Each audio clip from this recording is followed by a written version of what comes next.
Hi, Mr. Pedneault. Hi, Ms. May. It's good to see you both. Thank you for making the time. Well, thank you. I was saying before we started taping, this is the first time I've ever interviewed two people who are leading a party at once. So bear with me, I guess. We'll try and guide the conversation accordingly. Mr. Pedneault, I'll start with you. I was reading through the parts of your platform essentially that you've announced so far are policies that have come forward. And they are, I think, wide in scope, and they are also not inexpensive. I'll name just a few: making college and university free, universal early learning and childcare, a guaranteed livable income, no income tax on earnings under $40,000, and guaranteeing primary care for all Canadians. How are you going to fund those promises?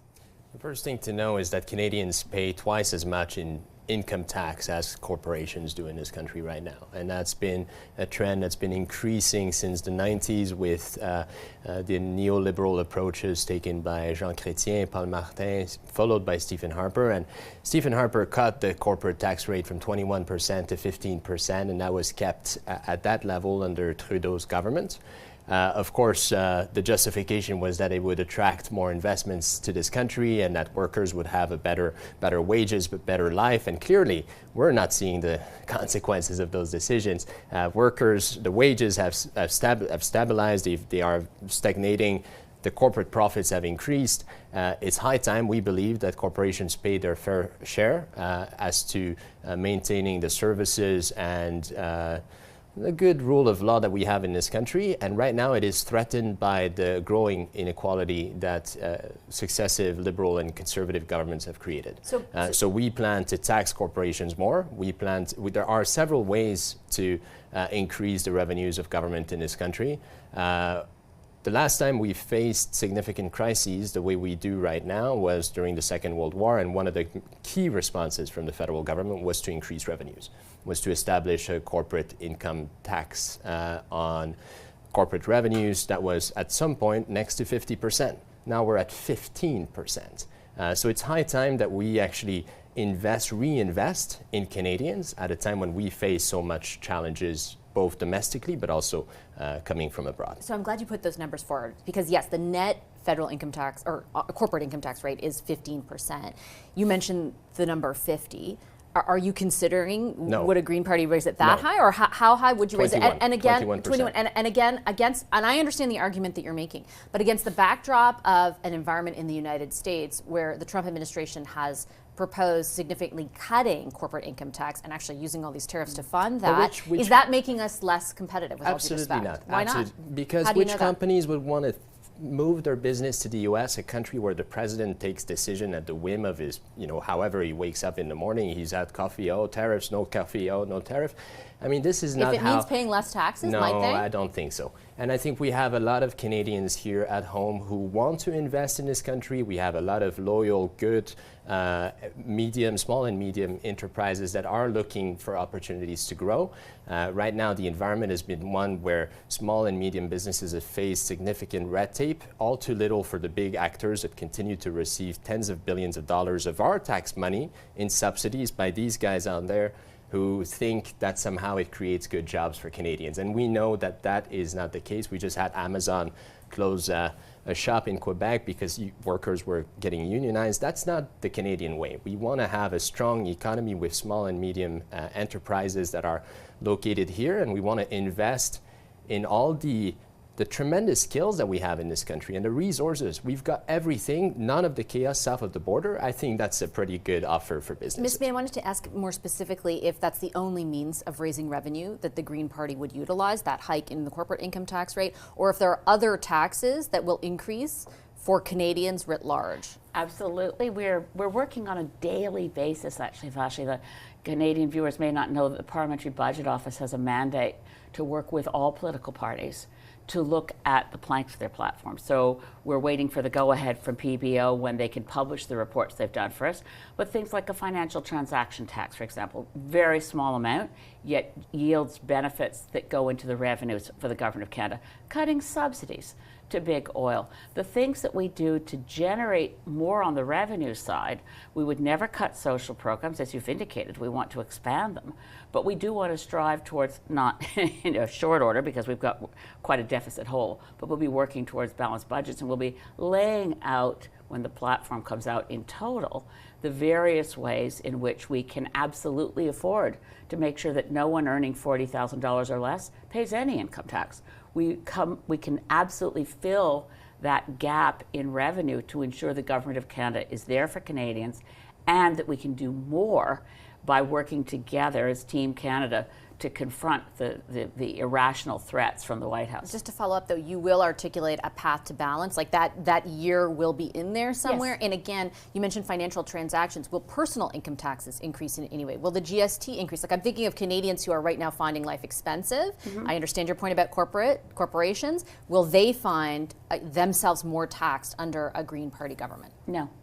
Not at all. So no changes to personal taxes. In fact, they will pay less taxes because we are proposing to increase the basic personal amount from $16,000, where it's currently at, to $40,000, and we're proposing to fund that. And that's concrete money here, huh? And that's $3,000 roughly and that's for anyone who earns less than $100,000, which is 78% of Canadians right now. We don't think it's right for the federal government to go after the last penny for the people who have the least in our society right now. So we are proposing to increase that basic personal amount, which is non-taxable, and fill the gap, and there will be a gap here that needs to be filled with an increase in corporate taxes for the biggest corporations. We're not touching the small and medium enterprise tax rate, which is currently at 9% and remains at 9%. Every other bracket stays the same. But it's important, again, a lot of the parties out here, they're telling Canadians right now that we need to, we need to spend less, that we need to tighten our belt. And at a time when Canadians are starving, when there are record attendance at food banks from Yukon to Montreal to here, people are 1 month away from becoming homeless. Is that really the responsible thing to do when we continue to subsidize these big businesses with tens of billions of dollars of our public money, and have done so for decades? And we know that it hasn't yielded good results for average Canadian families. I think in the absence of the proposal that you're making on corporate income tax rate increase, I think the concern around spending revolves around the debt load that Canada as a country has taken on, and the debt servicing costs that are going towards that versus the kind of program spending that both of you articulate, in your view, is necessary. I do want to turn, though, to the climate emergency. I know the Green Party is about more than climate, but we've also spoken frequently about the climate emergency, which is happening a lot less in this election than the last three I've covered, for example, with your party in the run, Ms. May. And I wanted to ask you, because so much of the conversation against the backdrop of the U.S. threat has been about energy infrastructure, kind of shifted from what are we going to do to address the climate emergency to we've got to increase our capacity to export conventional and unconventional energy to countries other than the United States. All the parties are now expressing, even the NDP, expressing support for the possibility of additional pipeline capacity for oil and gas. Does your party support that? When you say even the NDP, of course the NDP, they've never stood against pipelines ever. We continue to point out that building new fossil fuel infrastructure is irresponsible. Show us the math, or don't be talking about pipe. There's no market for bitumen anywhere that doesn't already have built capacity in upgraders next to refineries. You cannot find upgraders next to refineries in Ontario, Quebec, or Atlantic Canada. Upgraders next to refineries are essential, or you can't process bitumen. That's why it all goes south to the United States, because the Koch brothers years ago invested in upgraders next to refineries. Bitumen from Alberta is a solid, I won't go into all the technological aspects of it, but if there's no market, there's no point in building pipelines to a place with no market. So there's a kind of a jumping on a bandwagon. We don't jump on bandwagons till we see the evidence, and a market analysis that there's a market somewhere is rather important before you start saying we're going to plow through Indigenous lands, ignore environmental assessments, and drill, baby, drill. Excuse me, please, there's still a climate emergency.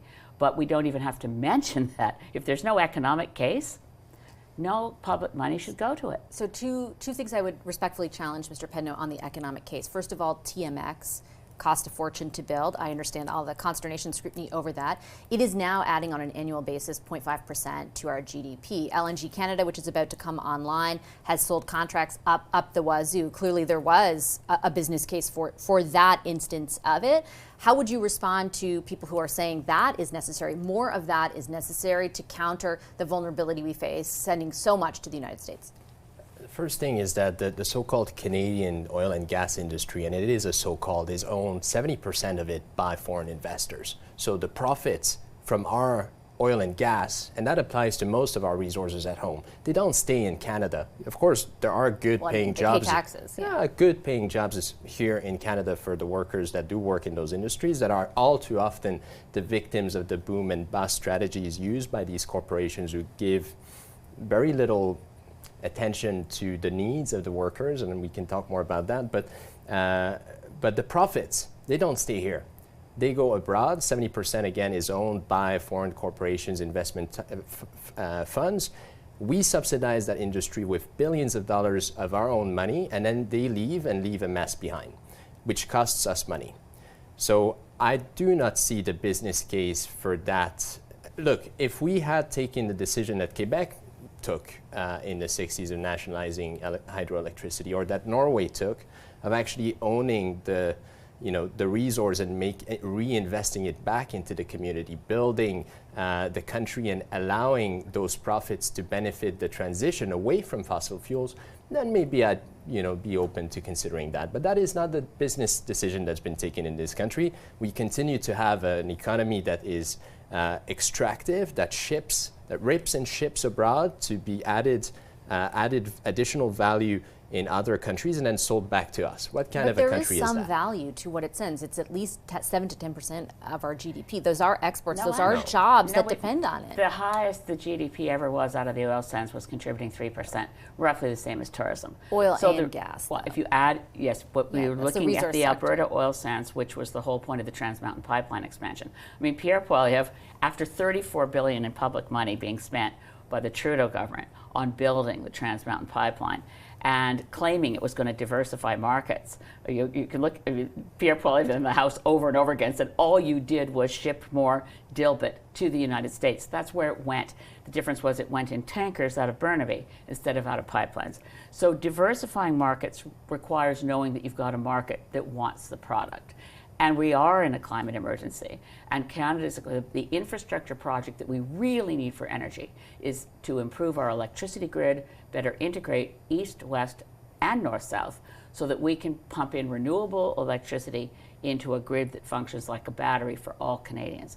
Use the grid, expand it, and make it a smart grid that gets back to what we're now recognizing as Canadians, due largely to the Trump attacks on Canada's economy, that we have to remove interprovincial trade barriers, and particularly on the subject of electricity and being able to have an electricity grid that functions nationally. And that's one of our top priorities for energy infrastructure. Okay, I have just a few moments left, and I wanted to ask about the party writ large and sort of where things are headed. You've both been at the doors for the last 2.5 weeks.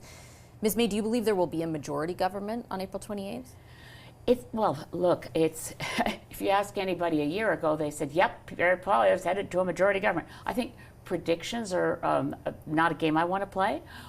Certainly right now, the idea that Pierre Poilievre is going to form government is vanishingly small. It looks like a Carney administration is in our future. Whether it's a minority or a majority, the main thing for us as Greens is that Parliament function well, and it functions better with more Green MPs because we are respectful, we work hard, and we work across party lines to make Parliament work better. How do you reconcile, I guess, for Canadians watching right now who are increasingly looking to those two parties as the possibility, as the two who are able to form government, to even cast their vote for your party if they feel it won't be a relevant one? I fundamentally disagree with that, of course. Why?